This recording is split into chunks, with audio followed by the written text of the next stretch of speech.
Yaz mövsümündə temperaturun 15 dərəcə və daha yüksək olması qəhvəyi mərmər bağacığının qışlama mərhələsindən çıxaraq aktiv inkişaf fazasına keçməsi ilə müşahidə olunur. Bu dövrdə zərərvericinin sürətlə yayılmasının qarşısını almaq üçün vaxtında və sistemli mübarizə tədbirlərinin həyata keçirilməsi vacibdir. Bu məqsədlə Aqrar Xidmətlər Agentliyinin bitki mühafizəsi mütəxəssisləri tərəfindən zərərvericinin izlənilməsi və yayılma arealının müəyyən edilməsi üçün əkin sahələrində feromon tələlər quraşdırılır. Qəhvəyi mərmər bağacığı kənd təsərrüfatı bitkilərinin, xüsusən də fındıq, qarğıdalı və müxtəlif meyvə bitkilərinin məhsuldarlığına zərər verən, karantin tətbiq edən zərərvericidir.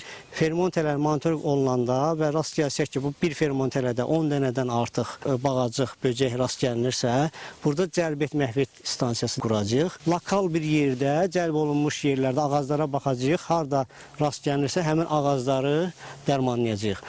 Son vaxtlar bu zərərvericilər həddindən artıq çoxaldığına görə noyabr-dekabr aylarında Aqrar Xidmətlər Agentliyinin mütəxəssisləri gəlib yerlərdə baxış keçirərək çardaqlarda, onların gizlənmə yerlərində araşdırma apardılar, yoxladılar, olanları məhv elədilər, dərman preparatları ilə mübarizə apardılar. Zərərvericinin aktiv inkişaf mərhələsində fermerlər əkin sahələrini mütəmadi nəzarətdə saxlamalı, qəhvəyi mərmər bağacığı və ya ona bənzər zərərvericilər müşahidə etdikdə dərhal bitki mühafizə mütəxəssislərinə müraciət etməlidirlər.